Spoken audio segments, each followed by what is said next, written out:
How's it going? Just gonna read off a couple of these posts on the forum below zero. And this is Jester Vai, or Vai, however you pronounce this scholar's name.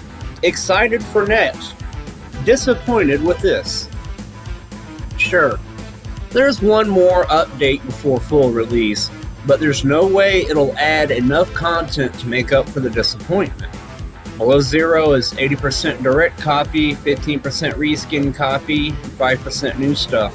The problem I have is with the 5%. The Snow Fox and the Sea Truck. The Sea Truck's utility suggests a highly nomadic game, one where you have to travel long distances, but never stay in one place for long.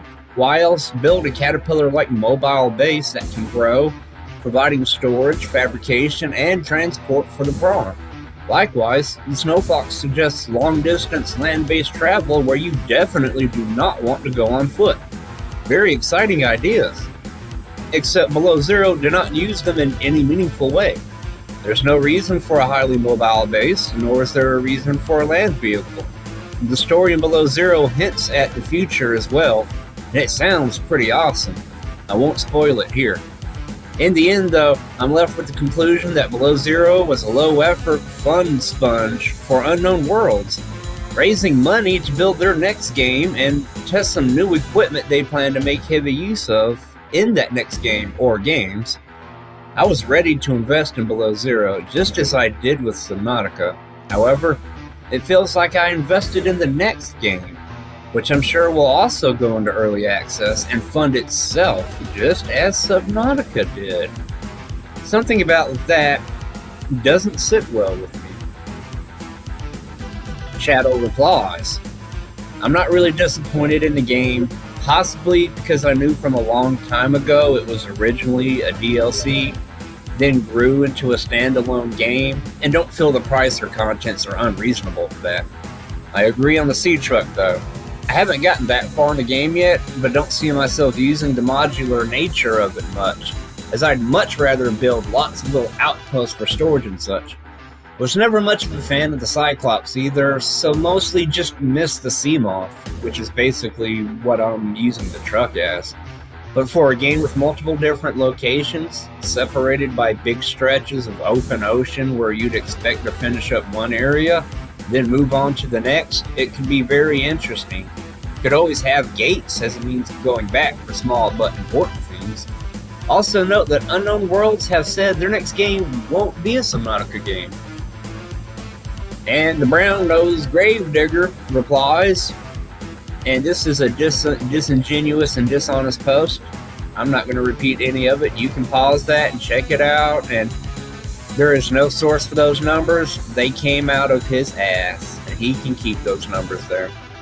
Vince says, ha ha ha ha, salty emoji, whatever emoji is. What emoji is that? Facepalm. Edit, interesting stats, by the way. Maestro replies to the gravedigger that they are charging full price for in response to this game not being a standalone expansion, because downloadable content and expansion should not have full game prices if they don't have full game content. I mean, you readily admit it's a standalone expansion instead of, a full game.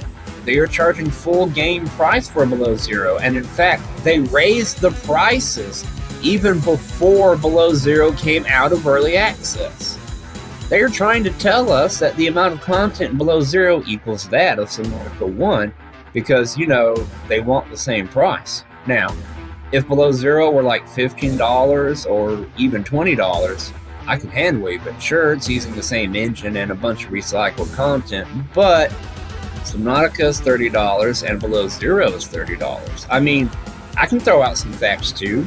Below Zero's world is smaller. Below Zero's story is shorter. There's less to find in Below Zero. The only thing Below Zero has more than Subnautica 1 is maybe some more furniture and voice acting. Otherwise, Subnautica 1 has more content. Bigger game world, more to explore, etc. Edit. Let's not forget that a lot of quality of life changes in Below Zero were originally mods for Subnautica.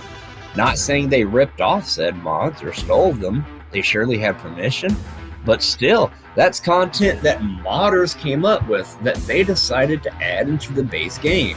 And they want the same price for Below Zero as Subnautica? Laugh out loud. Jester Vay replies from the store page. Below Zero is an underwater adventure game set on an alien ocean world. It is a new chapter in the Subnautica universe and is currently in development by Unknown Worlds. Where does that say standalone expansion? If I expected a game, that's because Unknown Worlds called it a game. And Stats Guy, aka Gravedigger, your impressive and neurotic, but ultimately untrustworthy numbers are neat. However, I have no idea how you derive those numbers, and at least mine are obviously exaggerated, while you pretend that yours are fact, that we should take seriously without any explanation of your methodology. If you want to bring real numbers, then you'd better bring real science. That's not even the main issue I have with your post. You're completely missing the point. Sure, there are some new creatures and plants to scan, but you're scanning them with the same tool, powered by the same battery, made from the same components that litter the landscape. No logic other than make stuff easy to find. You spend the majority of the story doing what? Hunting for the same blueprints from Subnautica. Depth modules, prawn pieces, equipment fragments, base components, etc. To be built with the same materials from Subnautica in the same base facilities and utilities and modules from Subnautica. No major upgrades on any of this stuff. Same choke points from Subnautica. Laser cutter needed for this, nickel ore needed for that. So while you can argue that there are more useless plants and cute critters to scan, the bulk of the player's time will be spent doing exactly the same thing, in exactly the same way as they did in Subnautica. Except this time you can do it in a sea truck, which, without mods, is just a reskinned sea moth. New equipment? Useless. I never needed or used any of it. After I built an upgraded sea truck and realized I'd never need it, I took the extra parts off in favor of speed. Once I finished my prawn, I never used the sea truck again. Hopped on the Snow Fox long enough to get the achievement and then never touched it again because I didn't need to. Booster tank? Didn't need it. Trust me, you don't need it, but you want the booster tank. Build the booster tank, everybody! Stillsuit is annoying because it fills my inventory with water paths. Snowsuit was only used for about 20 minutes. Can't even think of anything else that was new, aside from other pointless stuff like the jukebox. I like the jukebox, but it is pointless. I can just play music on my computer while I play the game. Wow, big deal. So here's a new, totally accurate set of stats for you, piggybacking off your hard work. Original content Below Zero, 56%. Original content that has an impact on gameplay in Below Zero, 0%. My disappointment? Well, that's subjective. And Ione? This person.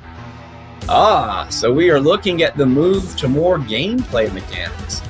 I can't vouch for Subnautica since I really didn't play it and really find no mood nor intent to dig into it, even when I got the game as a free gift from a fellow gamer after being engrossed over Planet Nomad's early access, so yup, it's entirely a new game for me. However, I did jest a promise on trying Subnautica to that fellow player. If they allow a female lead for a change, I will do it. Guess what? They did it. Even with that, I just dragged it being too early in EA until recently, so I can't really bite my tongue out of the promise. Overall, as a game, I felt it's casual enough to ensure specific situations do not bog down the game for even the casual of the casual, and not be convoluted like many smaller survival titles out in the market. As for reusing old assets, well, initially it was supposed to be a DLC. It was also priced as such then. Guess upon realizing it, Unknown Worlds noticed it's no easier to reuse older assets for a new game than outright pull it out of their thinking hat. And I'm going to be breaking this up into two videos.